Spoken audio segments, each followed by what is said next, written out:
Good morning, everyone. My name is Jackson Friedman. I'm the Policy and Education Coordinator for British Columbia Nonprofit Housing Association, and I'll be your moderator today. I'd like to welcome you to this morning's webinar, Returning to Work, facilitated by Marsha Goldford. This webinar is being presented by BCNPHA in partnership with the Wisdom Group. We'd like to acknowledge this webinar is being delivered from various locations on the unceded traditional territories of the Coast Salish people, Squamish, and Tsleil-Waututh nations. We acknowledge that many of you are currently located in the ancestral homelands of Indigenous peoples across the province, each with their own unique traditions and history. At this point, if you have any technical questions or issues, please visit the GoToWebinar support URL at support.goto.com/webinar. Before we begin, I'll give you a brief outline of the format. The presentation will be followed by an open question and answer period, and our goal is to finish up by around 11:30. At any point during the session, please feel free to type in your questions at any time by using the chat feature. We will then do our best to address all questions during the open Q&A segment. The webinar is being recorded and the audience will be muted, which means that you can hear us, but we will not be able to hear you. And again, please type your questions using the chat feature when they come up. A recording of the webinar will be sent out within a day or so, and you'll be able to access the PowerPoint there, so you don't have to worry if you've missed something today. At the end of the session, we will send out a quick evaluation survey to everyone, and we'd appreciate you taking a minute or so to complete it. Marsha, if you can skip to the next slide there.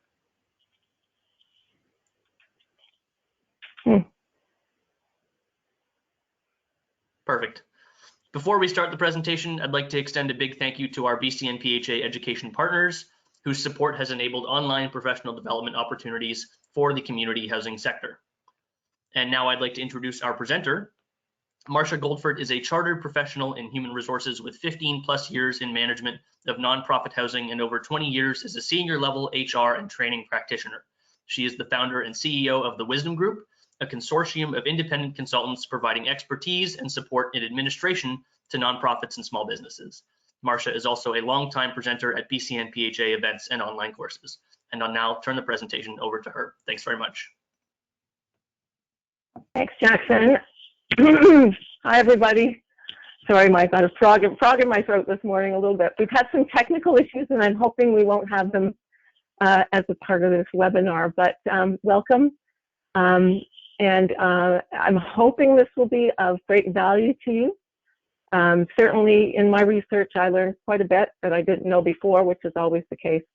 So without further ado, this is all about your strategies for returning to work. And I say that meaning that you have always been at work because you are essential services, but the work may change a little bit as other businesses start to open. So I just want to say hi. And if you have any questions, please put them in the chat and we will certainly try and address them at the end of the session. So I can move the slide myself. So here we are. We do have a couple of polls at the beginning. Do have an interest in finding out who's in the room here, what your mandates are, your various mandates. If you can put the poll up, that would be great.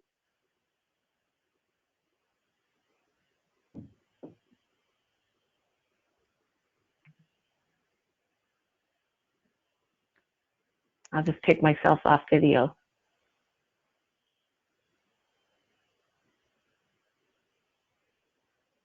So is the poll up because I can't see it? Yep, the poll is up, and I'll give you a little summary of the responses okay. as soon as they've come in. Okay, that's great. If you wouldn't mind reading the poll, because I mean, some people may have audio issues with the computer, or sorry, video. So the question is, what is your society's mandate? And it's a please select all that apply. And we've got housing, mental health and addiction, homeless services, halfway house and reintegration services, and other. Thank you. So the poll results, we've got 79% of participants from the housing sector, 28% in mental health and addiction, 23% in homeless services, 5% in halfway house and reintegration services, and 23% of other. That's great. So we have a lot of housing providers, many of whom I'm sure have other services as well. So I'm sure there's a combination.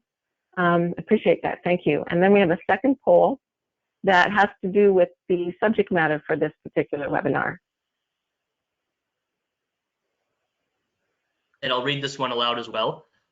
What is your society's biggest challenge as the economy begins to reopen? And it's another please select all that apply. So the first one is more people coming and going. Second one is staffing concerns around absenteeism, work refusals, and people who are short-staffed, organizations who are short-staffed. The third is people ignoring public health guidelines. The fourth is maintaining a safe workplace or workplaces. And the fifth is a shortage of PPE and essential supplies.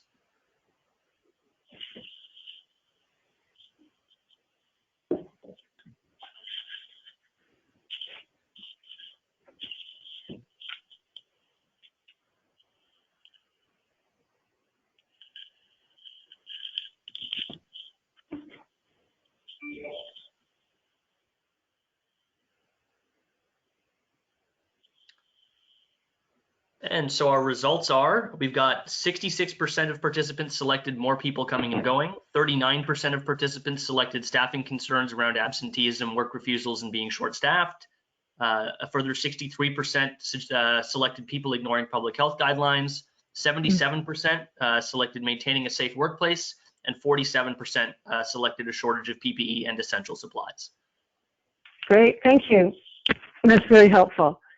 I think then there's just a general malaise from what it sounds like about the increase in activity that we're all going to face going forward. Now, I am trying to move these slides, and I don't know why they're not. Okay, there we go. So today, what I'd like to address, or hopefully that you will learn coming out of this webinar, is to have an understanding of what the global context is of COVID-19. I'm sure many of you are following the news and seeing the numbers every day and hearing about the changes and news about the pandemic itself. I just want to provide it in the context of this particular session. I hope you'll appreciate why BC has taken the steps that it has to date. Know where we are today. Understand the 4 phases of BC's restart plan, and be aware of some of the measures that you can take to protect your own employees and your residents and clients and any others who might be visiting your site. And then I hope that you'll appreciate how your efforts will contribute to the recovery, which is expected to take quite a while, but we're all a part of that. And then finally, to understand how changes to traditional workplace practices may be able to improve people's health, safety, and well-being going forward. That would be in the context of lessons learned, and a very important part of this whole exercise, because if we don't learn from it, then we're bound to repeat it. So in terms of the global context, this is an infographic that I pulled off the World Health Organization site. It's fairly up to date. It's probably a couple of days old. So yeah, it's a couple of days old. So it's from Saturday. So basically you see the real hot spot is the United States. And because there are no physical barriers between us and the United States, we remain sensitive to anything that happens there. So again, we have the borders closed to a certain degree. You're starting to see flare-ups in other parts of the world as well, largely Russia and Brazil and India. And of course, Europe is and has been a hot spot. So it'll be interesting to see what happens over time as the southern hemisphere enters into the winter. This is just the same graphic, only this would be the deaths. And again, the U.S. has the largest number of cases and also the largest percentage of deaths in the world. I think it's something like 29% of the deaths, even though it has 5.4% of the world's population. So that makes us somewhat susceptible to anything that happens that crosses the border over the next several months. What have we learned to date? Well, we know that this particular virus is deceptively contagious. And what I mean by that is somebody can have it and not know it and pass it along. So you can be asymptomatic and basically pass it on to somebody, and neither one of you would know it until you both become ill or one of you becomes ill.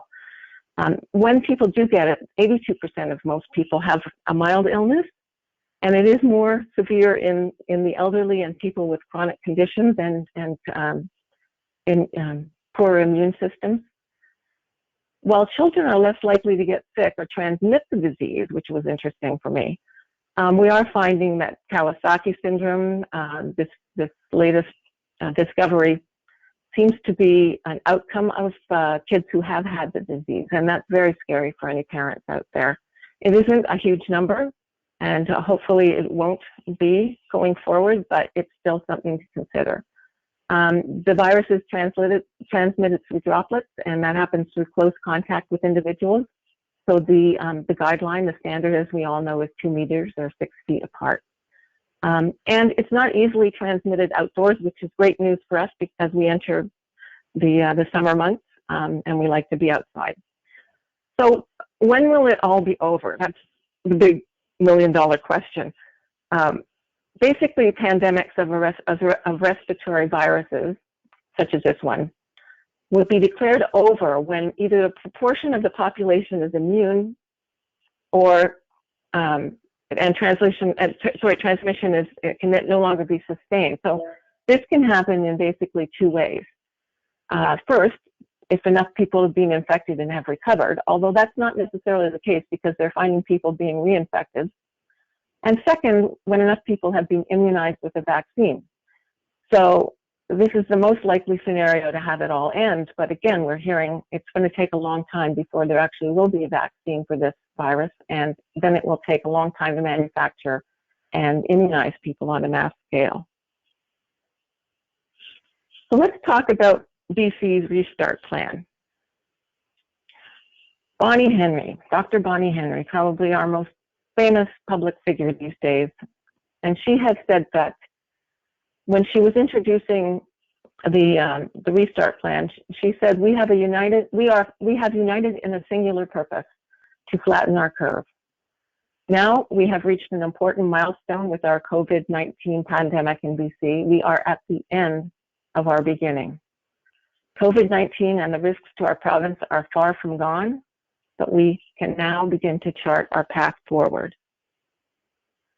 Here's a picture of BC. This was about 2 days ago, I think, but it really hasn't changed that much. So you can see how BC has been faring relative to the rest of the world, it's particularly the hot spots. We did get a good start, and we have experienced some surges, particularly in long-term care homes and in the prison in Abbotsford.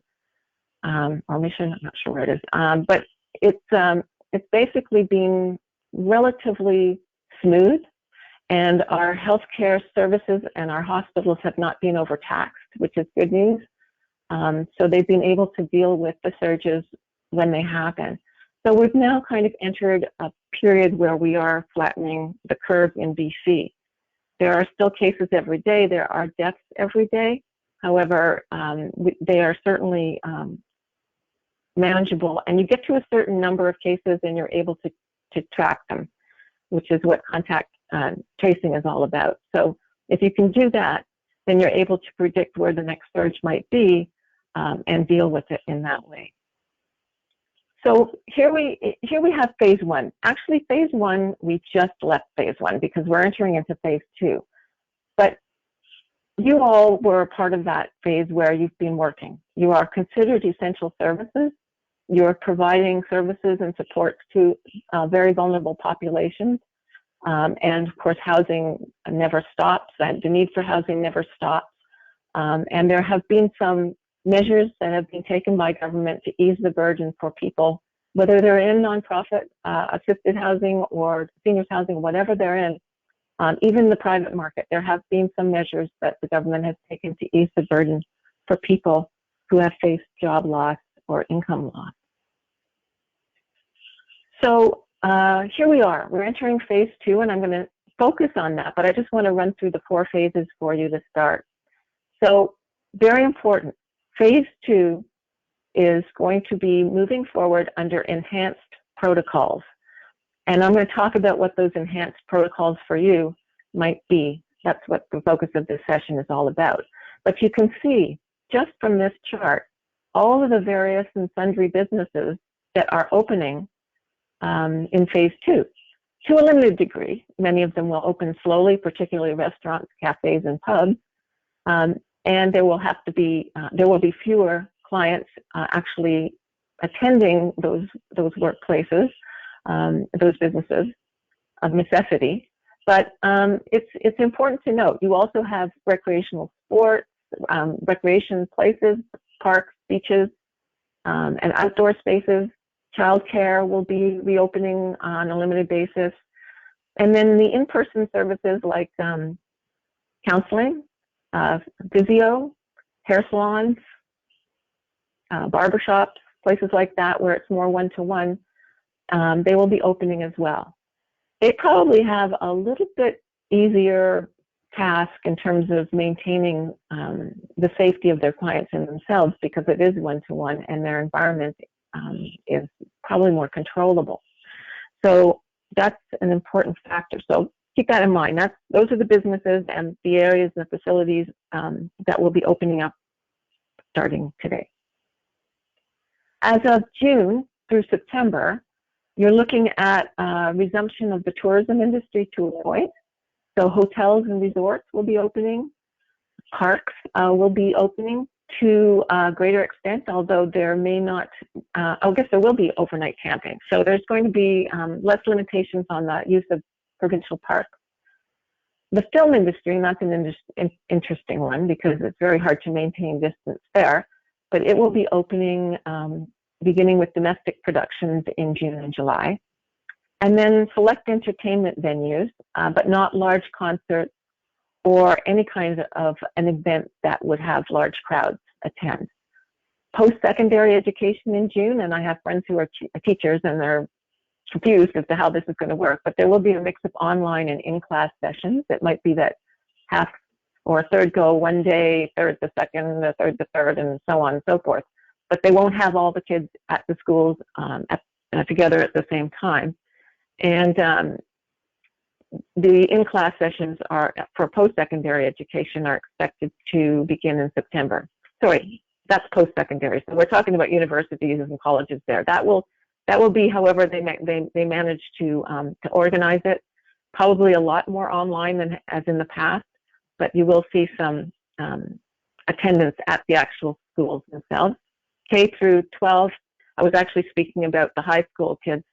They will likely be going back in June and then off for the summer and back in September. To what extent and in what way, we don't know yet.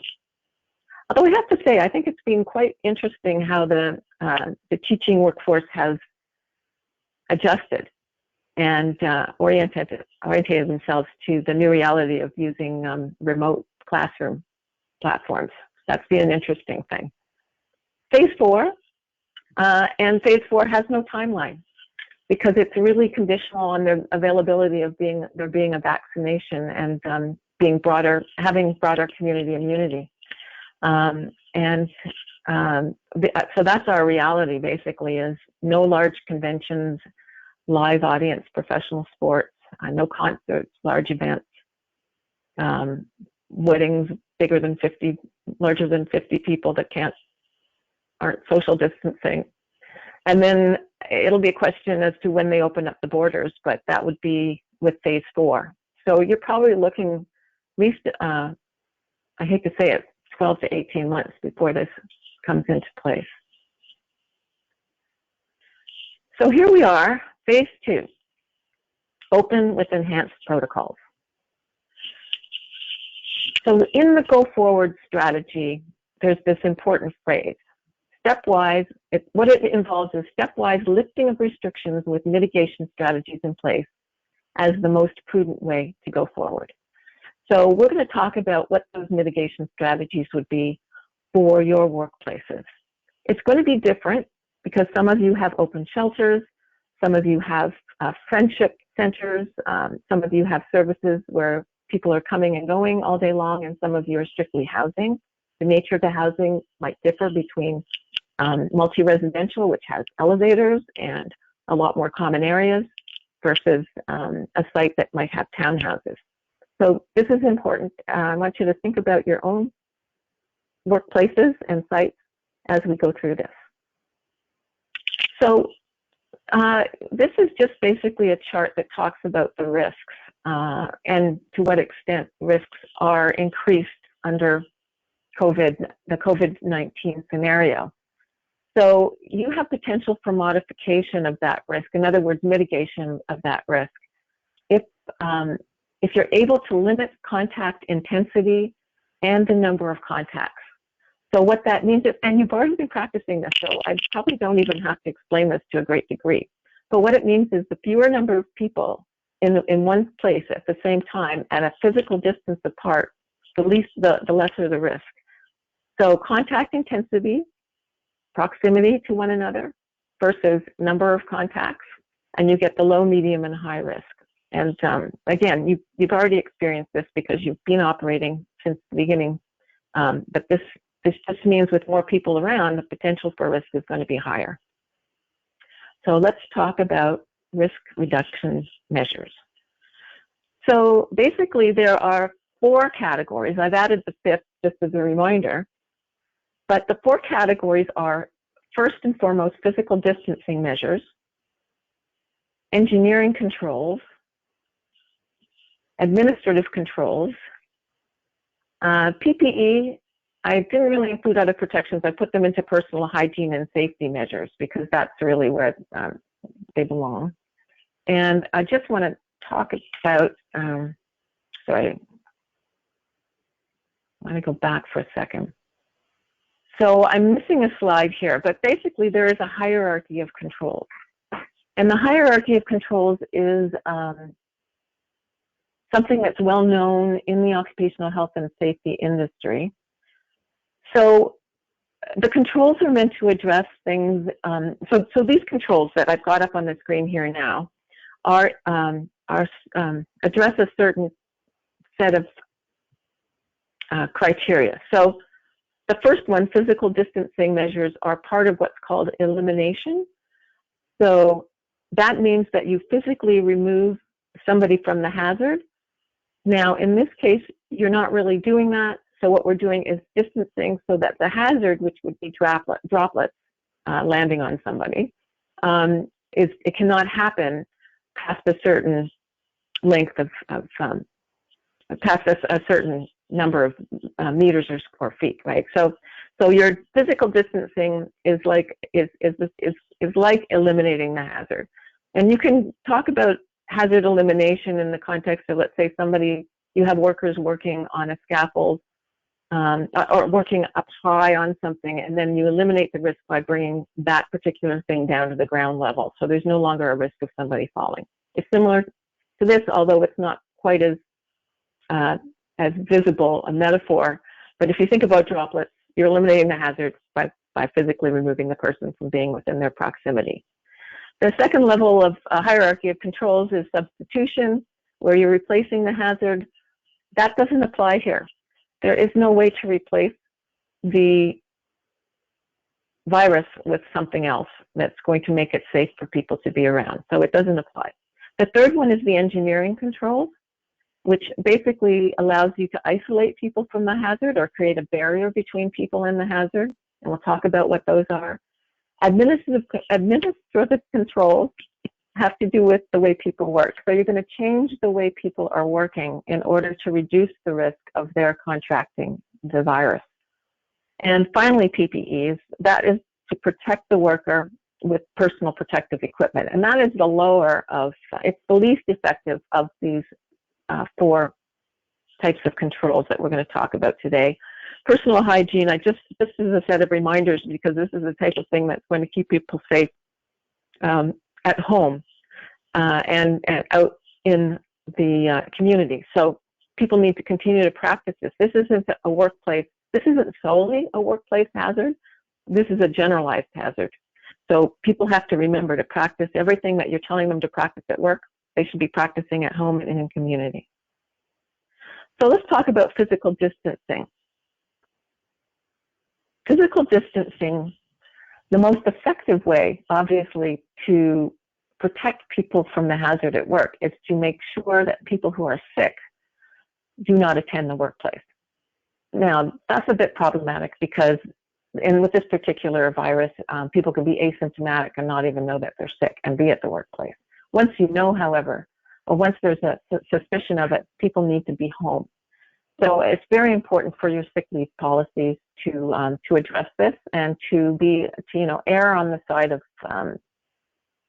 compassion and the notion of eliminating risk. So I'm going to talk about that. But first of all, if you allow at-home work arrangements, then those individuals who are working from home are not bringing whatever they have to the workplace. So that's important. For anybody that can and is able to work from home, that is always an important thing that you can do. Avoiding physical contact, I put that up there because that's important. No more pats on the back, hugs, handshakes, or anything like that. Floor markers. You see the floor markers in the stores that are open and in certain places outside, and they are to maintain distance so people know what the appropriate amount of distance is between them and the next person in line. So you'll see those you can use. You just take some tape or put some X's on the floor, whatever it is you feel you want to do, and just make sure that people are keeping a safe distance from one another if they have to be in a lineup or have to be waiting for a particular service. Limit the number of vehicle passengers. This is difficult to do, but if you can do this, try and limit it to one person, the driver. If you have a van, then you want to limit the number of people in that van at any one time and try and maintain a safe distance between them. Occupancy limits for elevators and common areas. So any area that's a smaller area for you, you want to make sure that you post a sign that says what the strict occupancy limit is. And if it's a small elevator, it's probably going to be one person. Could be two at the most. But you want to make sure that you're able to monitor these areas and you do not have too many people in a smaller space. You may have amenity spaces that are naturally small and they don't need to be open. I would secure those. Secure them. If somebody does need access, they can always ask, and that way you're able to control the number of people in that space at any one time. Physical distancing, okay, this is not correct. So this is, I'm a little worried now, this isn't the proper slide presentation, but anyway, I'll go through these anyways. This is engineering controls. So you want to install, so if you can, install plexiglass barriers, particularly at service desks or cash, if you have a cashier function. If you're able to install plexiglass barriers, that is one of the best ways to protect people from breathing and having droplets on one another. Temporary fencing or caution tape around areas. You see the caution tape around playgrounds out in the community. You can always place temporary fencing around areas that you don't want people to occupy, that's a necessary expense, but it may save lives in the end. Increase the ventilation in the workplace to the extent that you can. If you can open windows, that's great. Put more fans up if you have open windows. Otherwise, you want to increase the air conditioning during the summer and just get the airflow going. You can reconfigure your office layout. So if you have workstations in an office layout, maybe you want to remove every second workstation or take the chair away, shut down the computer access so that people are sitting farther apart. If you have a seating area, a waiting area, then there should be physical space between seats. You might want to remove the seats or actually put tape on with a sign on the seat saying "Do not occupy." And then for shelters, and I know you've already been doing this, you want to isolate areas for sick clients. Administrative controls. I'm going to have to send out the correct slide deck when we're finished, because this is this is confusing things a little bit, but there are a lot of administrative controls. So we talked about the stay-at-homes. If you're sick policy, that's really, really important. The minute somebody shows any symptom of this disease, then they should not come into work.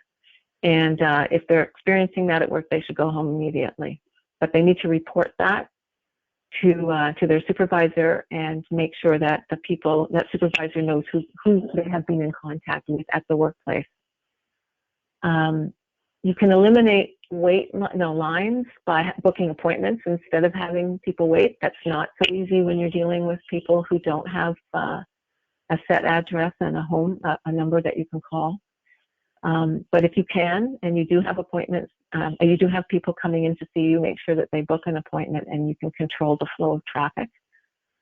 Many of you have been using Zoom and Microsoft Teams rather, and web meetings for your virtual meetings, which is great. I think some of you have discovered the value of this in the fact that you have now the ability to have more people at the meeting.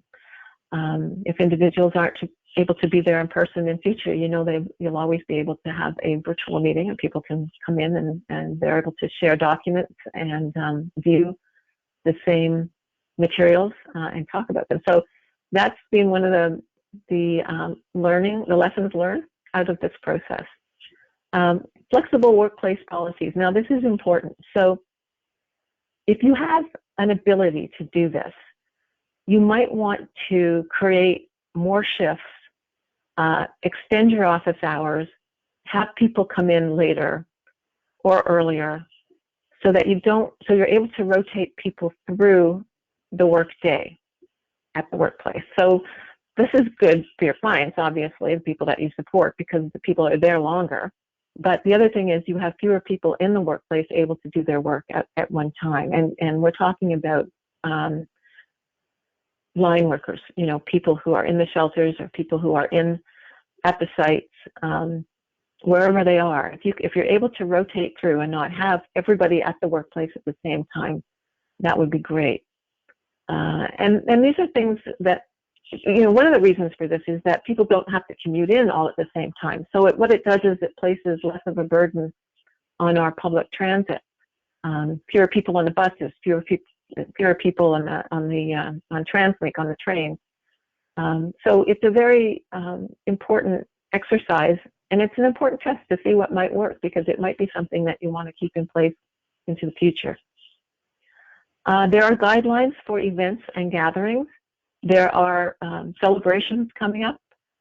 It's the summer, but the guideline is no more than 50 people and an ability to maintain physical distancing amongst those 50 people if they do not know one another. In other words, if they're not all related and haven't been hanging out together for the last few months, then really the guidelines have to be strict, and there has to be a way of physically distancing people from each other.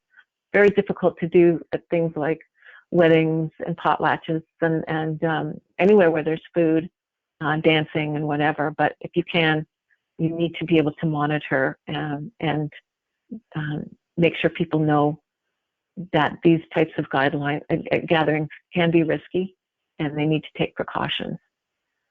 Limit unnecessary travel. So try and keep it to same-day travel if possible. And so you're not having to have people stay overnight in hotels or other kinds of accommodation. And we're not traveling outside country right now to a large extent. And there may be people that are doing that, but I'm not sure that it would be within our sector. So make sure you limit unnecessary travel so people aren't, when they travel, if they're traveling too far abroad, they're expected to come back and self-quarantine for 14 days. And that's not going to be great if you need people at the work site. One thing you can implement are visitor logbooks and screening.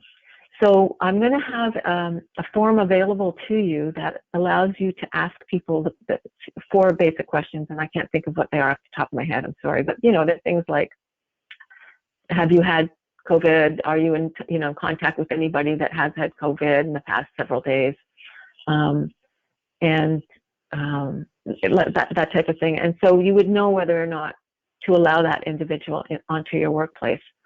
And you do have visitors. I mean, you have people, you have contractors, you have delivery people, and you don't necessarily have to let them on your site, but you know, they may inadvertently come in.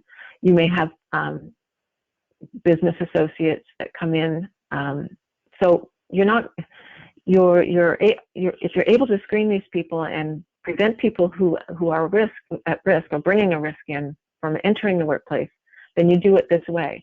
And you also log people that you have allowed in, so you know who's been on the work site at what time, who they're visiting. And so you're able to basically contact trace if something does happen, and you're able to say who in your workforce was in contact with that person if they did become sick, or vice versa. You're able to contact that visitor. And you're probably already doing this, having delivery drop zones, places where you have people actually leave deliveries, mail, supplies, that is, if it's not outside your workplace, then it's in a dedicated area in the workplace, and the deliveries are left there, so that you know that that individual hasn't had to come on site. That particular package, if it's something that you want to disinfect before actually it's brought in, that's something you should be doing. So you have those zones, and they are there for deliveries. Case-by-case accommodation for higher risk employees. This is critical.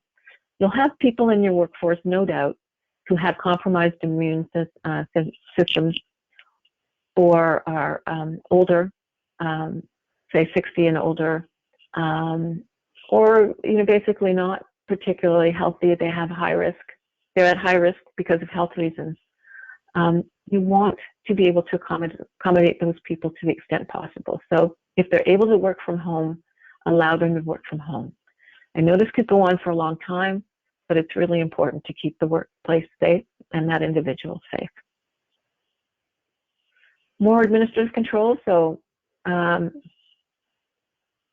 is on a different slide. I don't know why it's there, sorry, so let's just ignore it. So signage and bulletins.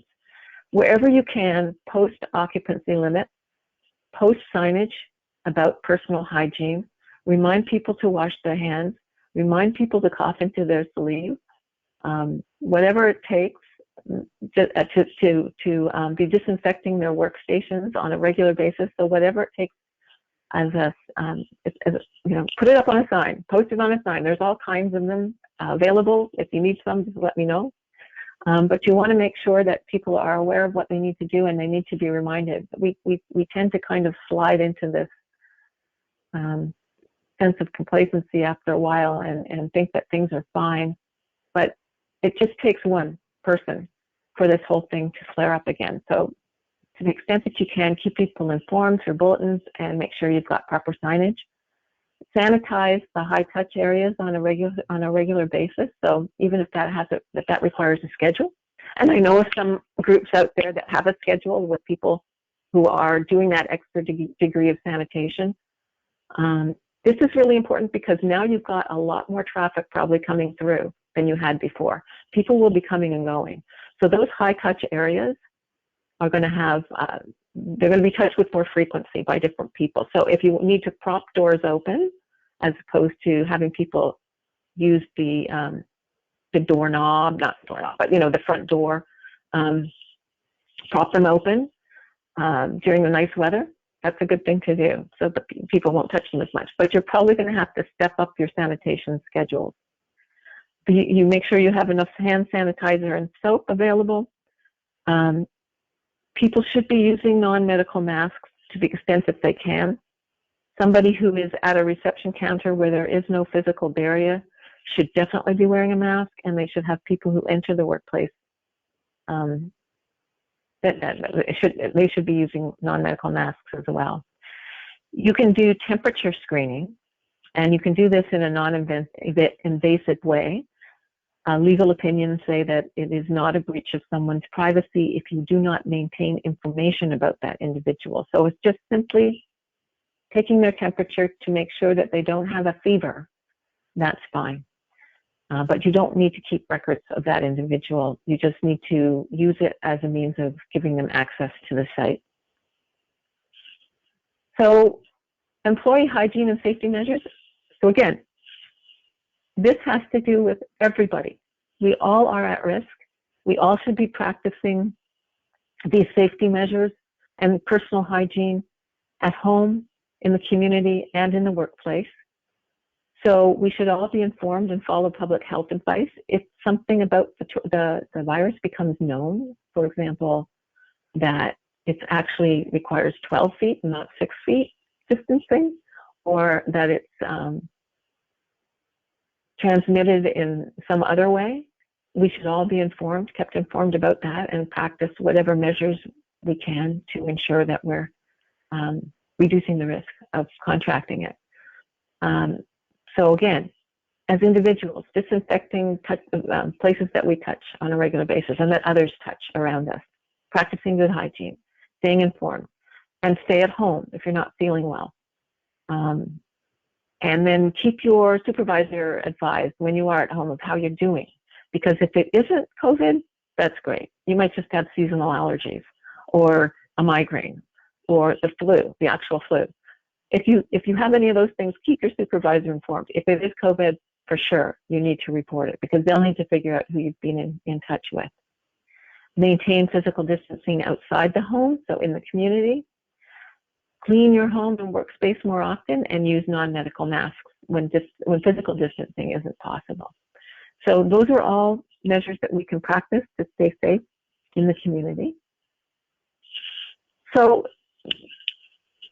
basically, it's all about finding the right balance here. We are opening the economy slowly. As we're doing that, we are putting a greater number of people at risk.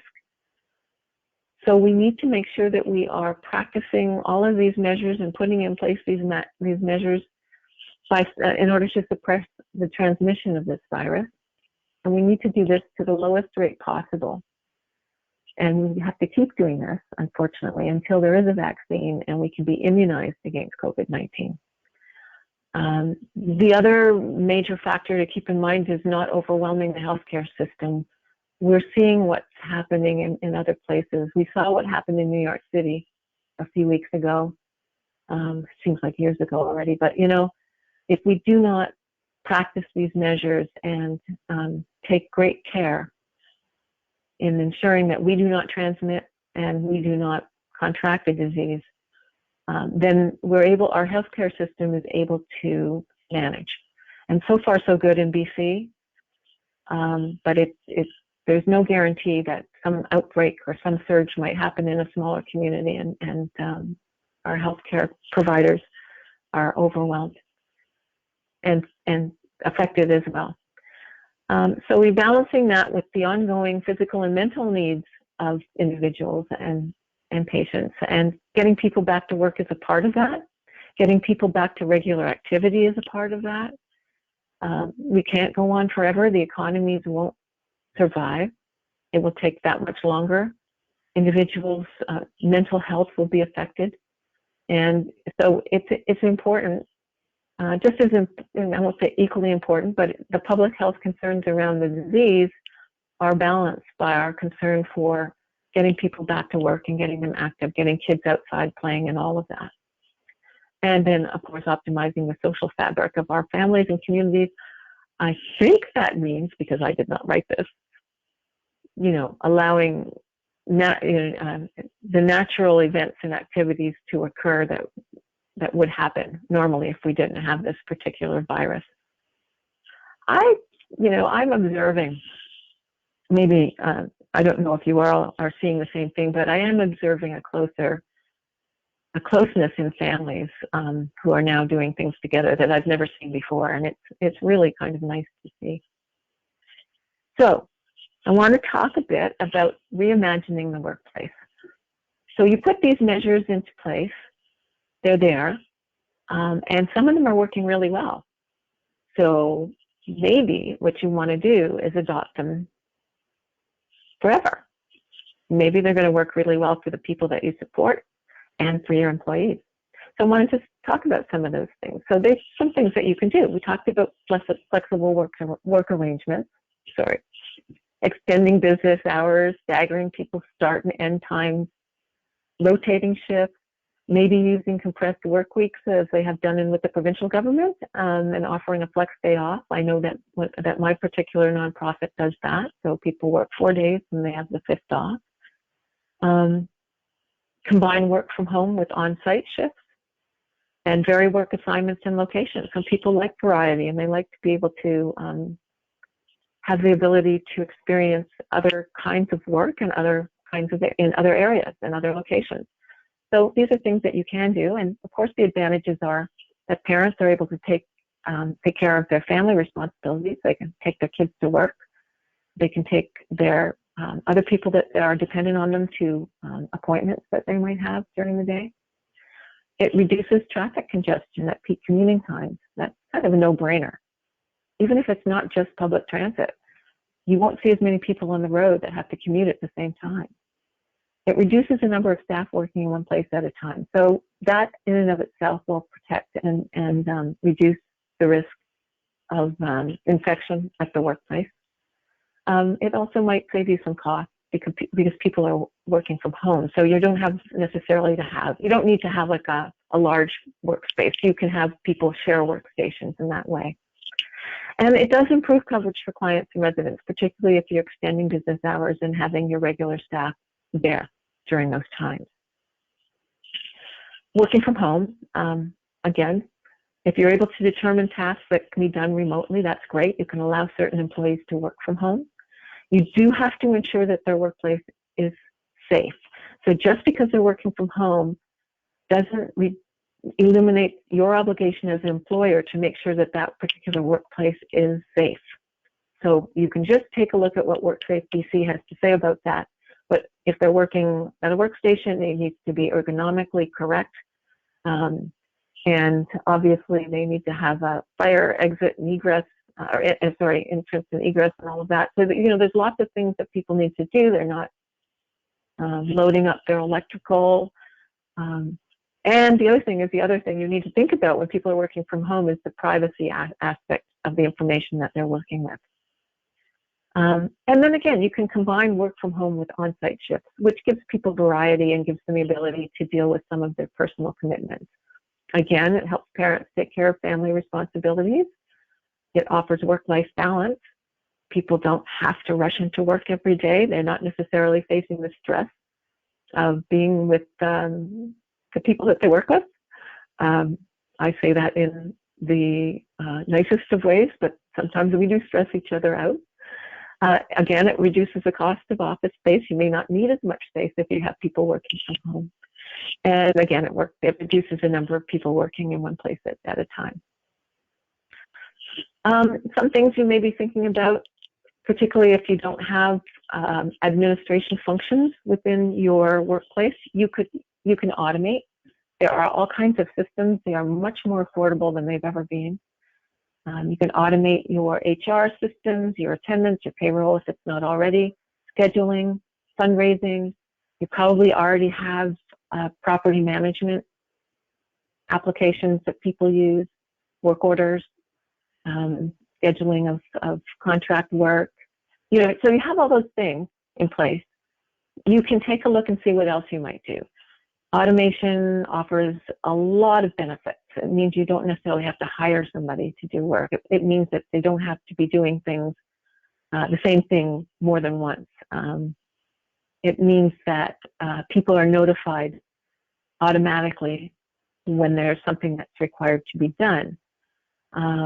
It might notify supervisors when somebody's probationary review is due or when their probation is ending, when somebody's about to come on to benefit. So there's all kinds of things that automated systems can do, and they are much more affordable than you would think.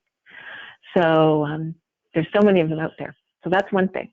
The other thing you can do is assign project and short-term work to your staff. So if you have a project to do, rather than going out and hiring a contractor or consultant, you might want to have somebody internally who has an interest and maybe a talent for this particular work to take on that particular project. Summer students are great for this type of thing. I know that my nonprofit that I'm on the board of has used summer students to do major awareness campaigns, to work on the website, to contact and look for membership drives and things like that. So there's a lot of things that both your internal staff and summer students can do. Failing that, you can contract out. That way you are not having to hire somebody internally and pay them an annual salary when you might not have worked for them the entire time. So consider what isn't full-time, what can be made as a project, and whether you have the internal staff that can work on that project, or bring in summer students, or contract out. And this obviously saves time, money, and in the case of systems, it reduces error and improves service. Things are done, they're timed, they're put into the system, and they get done automatically. So those are just some things to think about. And my favorite, an employee wellness program. I worked at BC Buildings Corporation for a while, and they had what was called the Good Life program. It was just basically a body, mind, and spirit type of focus where you got points for doing things. So if you read a book, you got points. If you volunteered in the community, you got points. If you went out and did a fitness class, or you did your morning run, you got points. So it was all about balancing body, mind, and oh God, my mind. Speaking of body, mind, and spirit. Sorry. So, you know, this is going to be really, really important once we get out of this mess, because people who have a healthy lifestyle, for the most part, have healthy immune systems, and they're able to withstand viruses and beat back the viruses in a more successfully and more effectively than people who are not healthy and do not practice healthy lifestyles. So if you're a smoker, drinker, or you don't exercise, you're a couch potato, or you eat fried foods all the time, or you're not getting any sleep because you're up all night on your laptop, you know, things like that. They're not going to necessarily feed into your immune system and help you be able to deal with these kinds of things. And besides that, it's always good to feel healthy and energetic. People are more productive when they do. So you can have a program, and again, there's so many of them out there, and they're not expensive.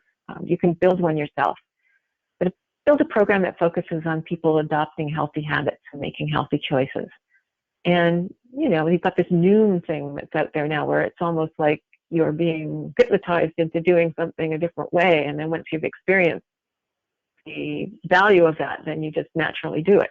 So it takes a while to develop a healthy habit, but you want to get people on the right track. Some of you will have employee and family assistance programs. So those are programs that address stress and anxiety in people's lives that aren't workplace oriented. So if they're having financial issues, if they're having relationship issues, anything that is outside the workplace that they need focus with, if they have mental health issues and they're worried about stress, anxiety, these programs, and they're like $3 per employee per month. They are so worth the investment, because that allows employees to make use of professional services that are available through the employee and family assistance programs. So both the employee and anybody in the family can take advantage of these things, and it's really important for people's mental health and wellness. And then you can have wellness incentives and challenges, a little bit of competition. And lunch and learn sessions are always great. Bring in somebody, talk about, I don't know, breast cancer, COVID, learning how to deal with stress, how to, you know, have good sleep. I could use that. So, you know, you want to be able to educate people and have them see the value and appreciate the value and actually achieve the value of wellness in their lives. So what are the advantages? Obviously, it reduces stress, reduces their risk of contracting a disease or a virus. It decreases absenteeism. People enjoy coming to work a little bit more. And it ultimately reduces the healthcare costs that you might have through your healthcare provider.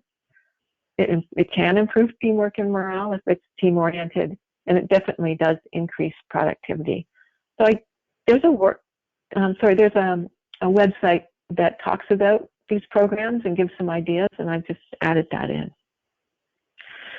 So you've got some of the risk mitigation measures I've talked about, and talked about some of the good things that you might not necessarily do now, but you might work into your plan for later. So here are some steps that you need to take. And I have to tell you, there will be a guide available that provides this information in more detail. And there will be actually a planning template that you can use if you haven't already done this. So you want to reconvene or convene your COVID-19 committee. For many of you, you have it in place because you've been operating.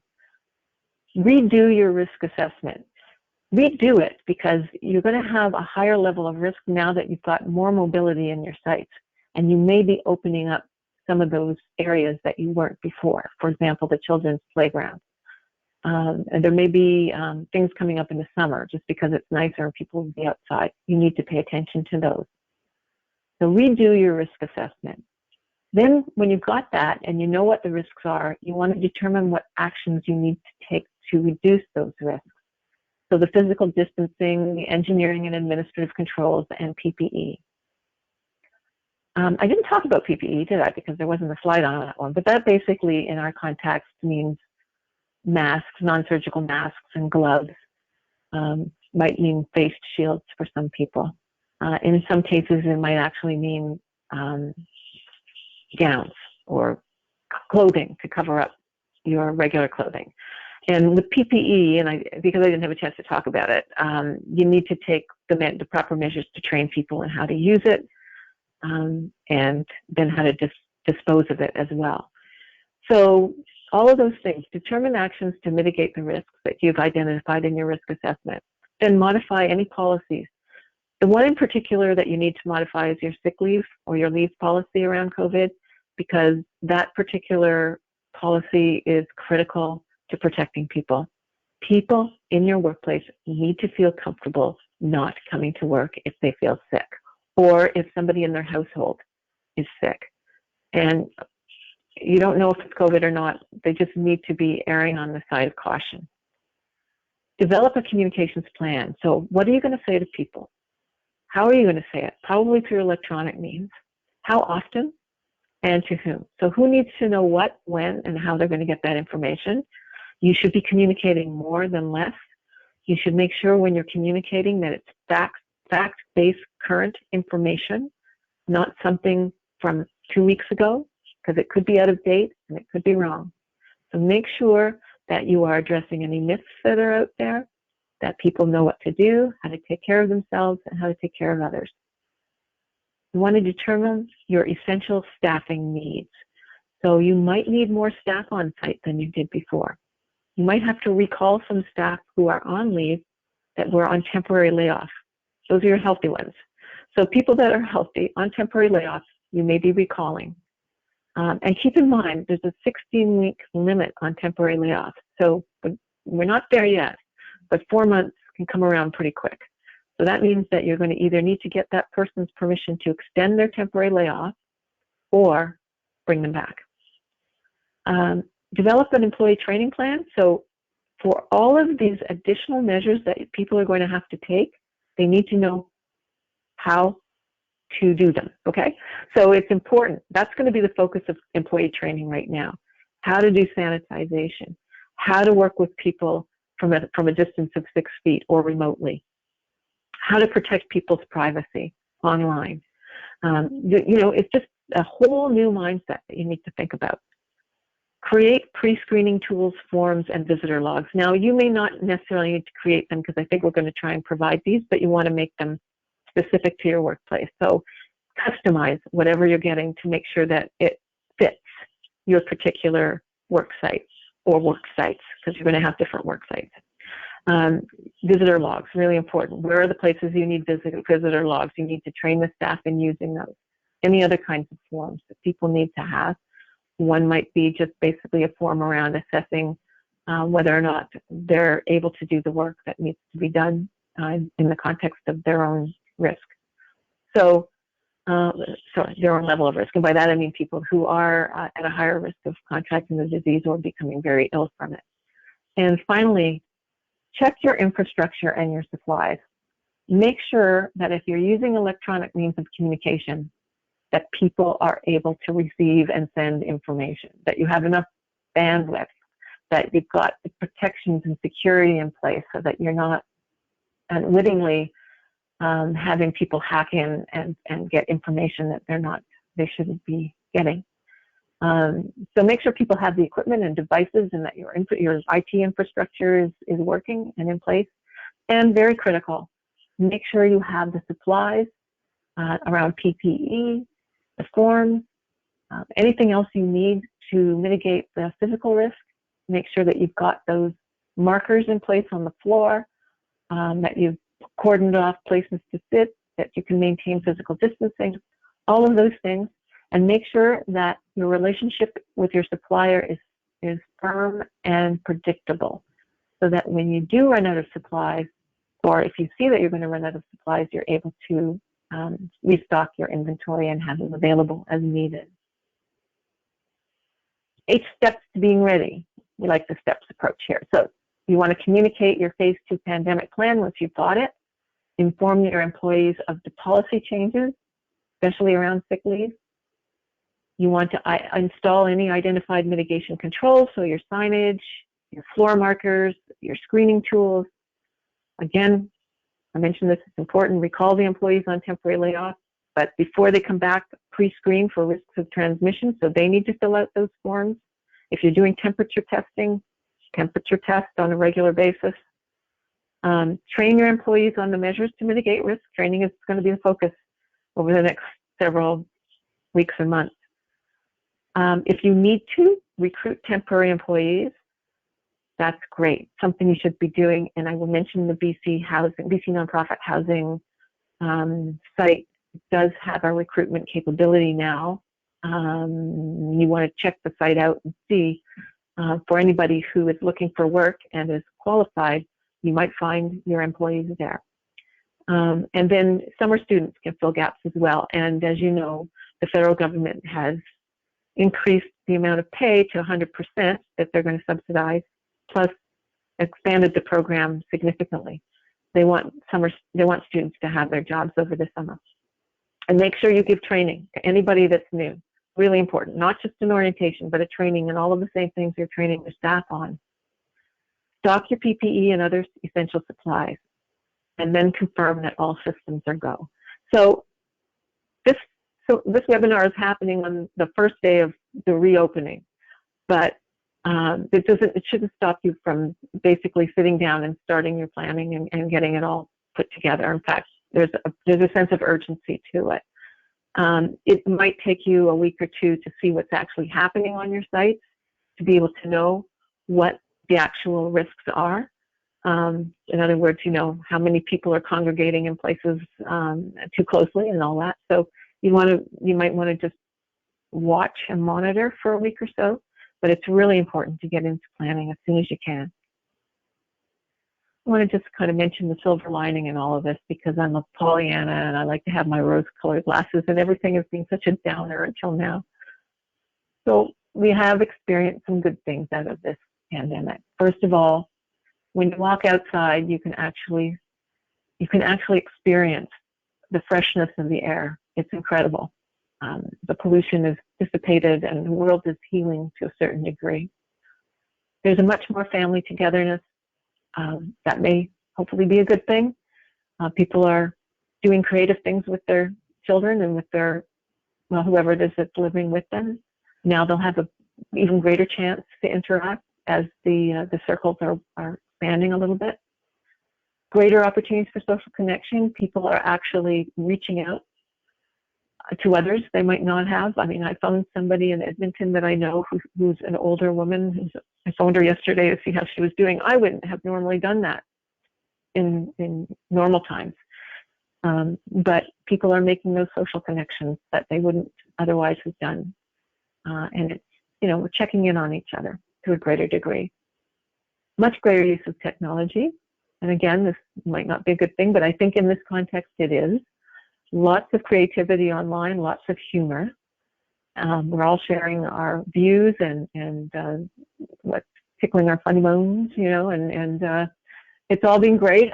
Lots of greater use of technology at the workplace, obviously, because we're using virtual meeting sites. We're using Zoom to connect with families and friends, just to keep that social distancing intact, but keep that social connection. we have a much greater appreciation for those who are essential workers in the workplace. So it's not just the healthcare workers, but it's the grocery store clerks and the transit drivers.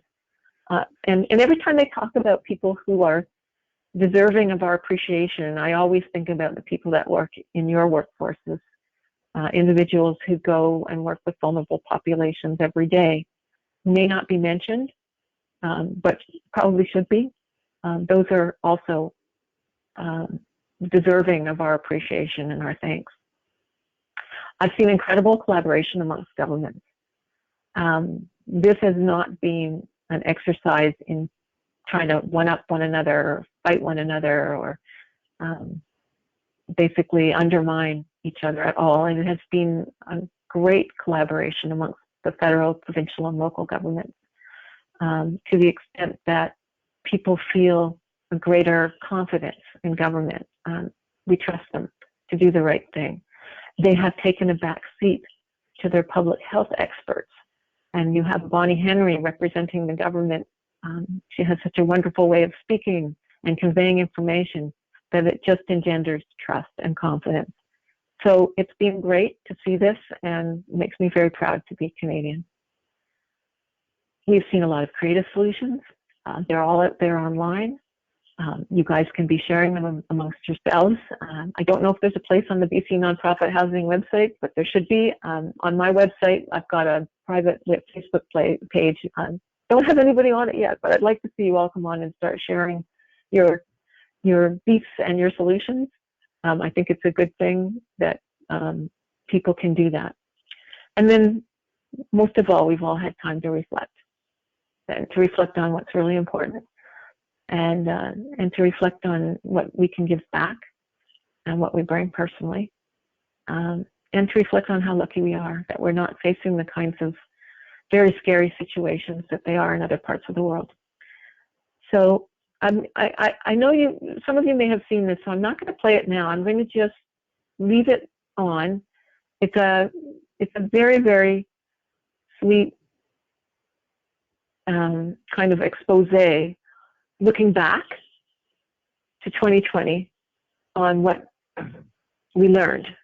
I'm not going to play it because we don't have time. I'm going to spend time on Q's and A's, but when you do get the final edition of this, please take 4 minutes out of your busy day and watch.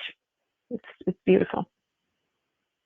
So then again, I'm going to leave you with some resources. There will be more. The housing job match site at the bottom is important. Actually have another slide that has more resources that you can acquire, but you'll also have the guide that goes along. It's a companion piece to this webinar, as well as the planning template. So those will be available as well.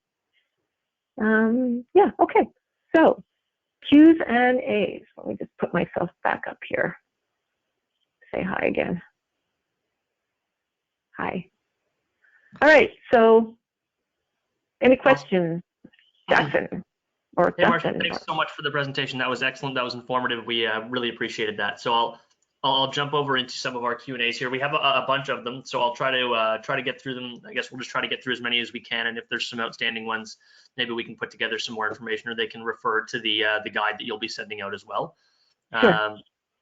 I'll start here. How do we address employees who do not necessarily follow the Ministry of Health direction regarding hand washing and social distancing? Okay, so that is worthy of discipline. Okay, so I'm going to say just because we are in this period of time does not mean that you cannot take disciplinary measures. So that starts with a friendly reminder or a verbal warning, depending. But if you have the proper signage and you've trained these people, which is your obligation as an employer, then they are violating the rules of the workplace, which is, they may be new rules, but they are critical rules. So you start with progressive discipline. You start with the friendly reminder, then the verbal warning, then the written warning, then suspend if you have to. But these people are basically putting others at risk, and they need to understand that, putting themselves at risk and others as well. So I would say use progressive discipline. Great, thanks, Marsha. Off to another one here.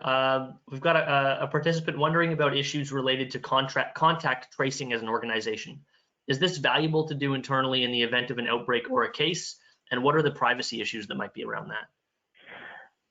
Yes, it is important, and your logs can help that. And having fewer people in the workplace can help that. Your folks might want to keep track of who has breached the social distancing rule during the day. So if somebody has, come a little too close, they probably should document who and when that happened. Privacy is kind of gone out the window a little bit here, in the sense that you do need to know who's been in touch with whom and how close on a regular basis. So it's unknown what the legal implications will be of breaching privacy, but you're not really breaching privacy if you're tracking that kind of information. Who came in contact, who breached social distancing rules during the day, and you need to keep that information. Similarly, with people coming into the workplace, they need to be told, keep your distance. So yeah, the privacy issues we won't really know, but I don't think there's going to be a lot of legal blowback.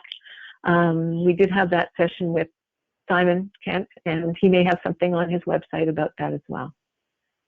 Great, that's awesome. Thanks, Marsha.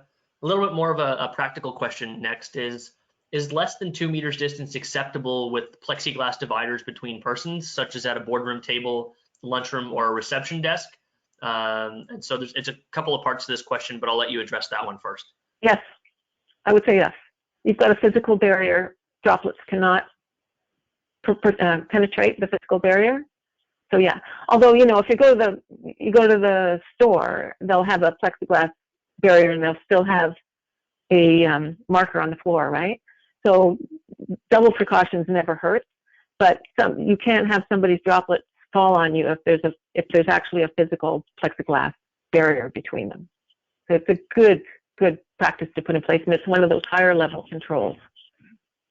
Gotcha.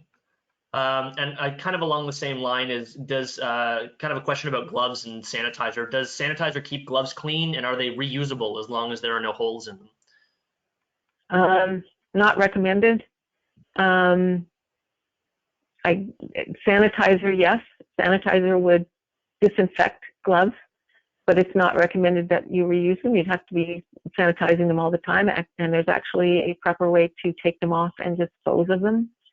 So I guess the quick answer to that is you need to have lots and lots of gloves on site, and people need to use them and try not to reuse them. Same with masks. You can, if you have a cloth mask, then wash it as much as you can, and yeah. So yeah, the disinfectants will work, but not recommended. Better to change gloves when you can. How can we help staff feel comfortable with touching paper? So collecting rent checks, handling paperwork related to subsidies. Could you please talk a little bit about transmission on paper and the risks there? Okay, I'm not an expert, but I would say that it does stay on paper. So the way to protect is use of gloves, and then after you've used the gloves, take them off and dispose of them. There's lots of information like this on the web, and it might require a little bit more research, but assume that whenever you are passing any kind of material on to somebody that and you're sick, you always have to assume that you've got it, right? So if you make that assumption, you're passing something over to somebody else, wear gloves, don't touch your face with those gloves, and then hand it over. They should also have gloves. And then they can read the material. But the best way to obviously is checks. We could do that electronically now. I don't know if you guys are set up for it, but let's assume not. People need to wear gloves. People, even your clients, the people that you serve, your residents, they need to be practicing some of these things as well. It doesn't mean that you have to supply them with them, but they at least need to be cognizant of the fact that they could contract the disease through something that you have shared with them, something physical. Okay? I don't know how helpful that is, but again, look online and see what it says about that, and have your people use gloves. Great. Thanks, Marsha. This is another kind of an interesting one. Is a receptionist able to use infrared thermometer on clients who come in, and do they need authorization from that person to take their temperature? A bit of a kind of a complicated privacy question there. Yeah, so good question. If you have a policy and a practice and a protocol where you are taking people's temperatures before they enter a site, then no, you don't have to have their permission. It always helps. But what you cannot do is record any medical information. So you just need to understand that whatever you find out at that point in time can only be used for the purpose of allowing somebody to that site at that time. So you shouldn't be documenting it. If the person has a fever, you have to advise them to seek, medical, excuse me, public health advice immediately, and they should go back home and self-isolate. So the whole idea of privacy is that you are not breaching privacy around people's medical health information. So what that means is you have to reassure people. You can have something up on the wall that basically speaks to this, that you will not be documenting the information you receive. It is strictly for the purpose of determining whether or not they should be entering the workplace. Great. The site, right? Does that help? I hope. Absolutely. I think we really just have one or two more here. There's still a couple coming in, but we'll get to them as they come up. One participant asks that we have a suggestion to ask all staff to keep their office doors closed and keep their office windows open. And this isn't something that WorkSafe BC is asking. Is it something that this organization can make mandatory, or should it just remain a recommendation? No, I think they can make it mandatory. That's kind of engineering control. If they have the ability to have an open window, fans in the office, close the door, then that's going to that's basically going to contain the virus to a certain extent and allow for good circulation of air should somebody else come in. So, no, if they want to mandate that, and they can, why not? Why not? I mean, you've got Workplace BC and the occupational health and safety guidelines address the minimum standards. If you have an ability to do more, right? So you're never going to be penalized for having taken extra steps to keep people safe, and people feel better about it. Great. This one just kind of goes back to something you spoke about during your presentation. What are some examples of wellness challenges or lunch and learn topics that might be useful? Wellness challenges. Okay, so I talked about the Good Life program we had at BC Buildings Corporation, which is basically a points-based thing. So it was rewards-based, and if you got to a certain, so you could do it on your own, and if you got to a certain plateau, you'd get a gift card, let's say. Or you could do it by through competition. So at certain times of the year, we might have one particular work unit challenge another unit, so it might be who can lose the most pounds or who can eat the healthiest. So just think about for lunch and learn sessions. There are so many experts out there that would love to come to your workplace and just talk about stuff. So you could talk about healthy sleep, you could talk about healthy eating, you could talk about weight loss, talk about smoking cessation. You could talk about cannabis, use of cannabis, and which you may or may not consider a health risk. But I mean, it's just important that people understand what the implications are for habits on their health. Yeah, all kinds of things like that. I was in a program where we had an expert from UBC talk about breast cancer. You can talk about diabetes. If there's a particular prevalence of something in your workplace, like maybe you do have a lot of people who are diabetic, maybe you do have people who are obese, have something on that. Just if you're able to understand some of the issues that your workers face, then you can build your program around that. But what I liked about Good Life was it did do body, spirit, and mind. So it wasn't just about eating healthy, sleeping right, it was about a lot more than that. It was about, financial planning, community volunteering, creative habits, or, creative hobbies, I should say. So, it's a really good thing to have. Not necessarily right now, because you can have people in the lunchroom together, probably in numbers to justify it. But later on, it's certainly something worth considering. Great. Good question. Just one or two more I see popping up here. How do we determine how many people can attend the workplace at one time? So that includes total number of workers and visitors. So look at this, the square footage, the area of your workplace, and do a mathematical calculation on how you're able to keep people physically 6 feet apart. And if you were able to cordon off areas like, remove the ability of somebody to use the workstation that's next to them so that the next workstation is 6 feet from them, that's great. Then do that. And you know what? And then if you set a limit, which you will do, based on that, you're able to determine who can come in. And maybe you have somebody leave physically while that other person is there. So people, people are pretty cognizant of the, what constitutes a breach of physical distancing these days. Funny. I mean, I used to worry about shaking hands with somebody being rude if you didn't, and now it's a question of somebody gets too close, that's rude. So people are, oddly enough, adjusting their mindset. But you can do this mathematically. If you look at the square footage of space and you say this is how many people we're going to allow in the work site. It's a little harder. It is a little harder when it comes to a lobby or foyer in a building where you have people coming and going, but somehow you need to be able to control people congregating. It's not so much about them coming and going, it's them congregating in one space. And that you do through signage and monitoring. Yeah. Great.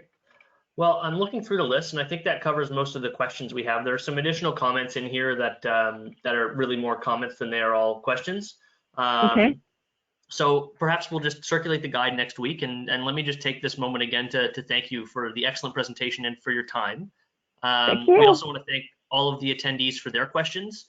And as we mentioned before, we'll be sure and send the link to this recording and to the visual recording piece to all participants within the next few days. And this recording will also be hosted on the BCNPHA website, which can be found at bcnpha.ca/education/webinars. For more COVID-19 resources and upcoming education webinars, please visit the BCNPHA homepage at www.bcnpha.ca. Thanks again so much, Marsha. Really, really appreciate it. Thank you. I hope this has been helpful for everybody. Be safe. Absolutely. And thanks again, everyone, and take care. Bye-bye. Bye.